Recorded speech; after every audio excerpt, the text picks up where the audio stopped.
Good afternoon.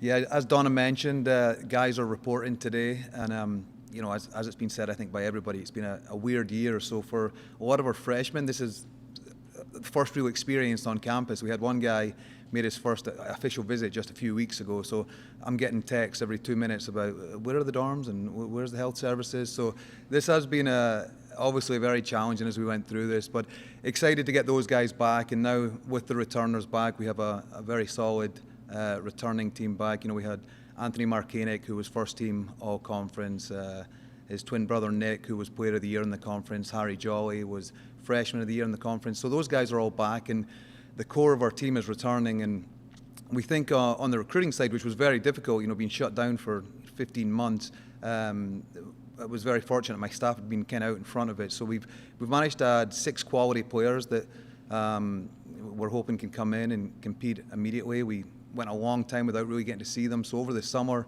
while a lot of our recruiting was focused on 22 and 23, we're also kind of just making sure we've done our job right with our 21s and kind of getting a look at those guys. And they had very good summers. I think we're all competing at a very high level.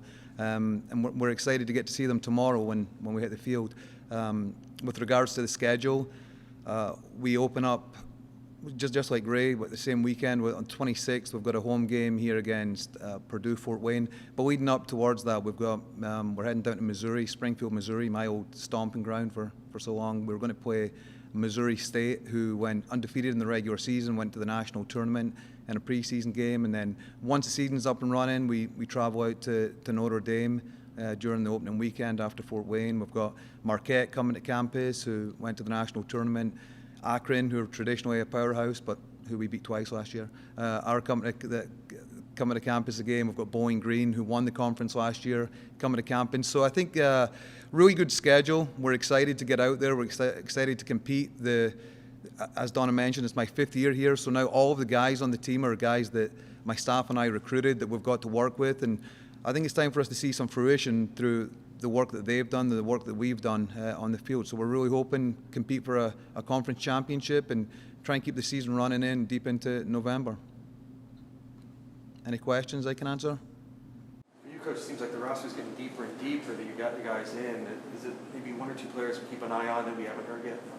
You know, so I think the guys that we mentioned that were all conference last year obviously stand out. I think in the goalkeeping situation, you know, Martin Sanchez has kind of grabbed that position. He was a redshirt freshman when he won the position, and you know, I think in the spring was good again. But now Parker Smith came in and really has been pushing him, and then we've got Rojek and Nolan Fulberth are both in there as well as a freshman and redshirt freshman. I think our goalkeeping core is really good, so I think there's going to be a lot of good competition in there.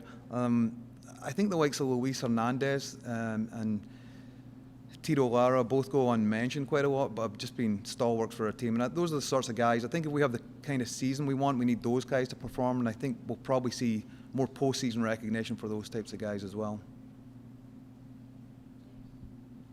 Julie kind of touched on how it's kind of hit or miss where having the spring season can affect your fall season. How do you see how that's affected your guys' team? Do you kind of come in the same way as the women's team where it kind of gives you an edge where you guys are amped up and ready to play, or are you guys dealing with fatigue? No, I don't. We certainly, the fatigue issue is always a concern. You know, our guys went from, we were the only team in the MAC on the men's side to play an entire full schedule. A lot of teams were missing games due to COVID and the like. So I think that's a credit to our guys for taking things seriously. As you know, obviously, as Sean mentioned, it's kind of the new reality, and I think our guys adjusted to it. We'll wear masks and social distance, and you know, obviously the trainers did a great job with that.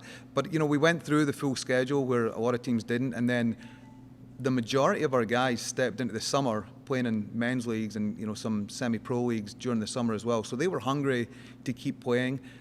We kind of kept an eye on them as best we can with the concern of fatigue, but from what we've heard of them so far, they're all excited to get back on the field, and from seeing them around campus, they all look fit as well. So I think there's that hunger to compete and maybe to right some of the things that were unresolved during the spring about competing for conference championships and going on, that we're certainly hoping it's going to be a positive thing. Great. All right. Thank you.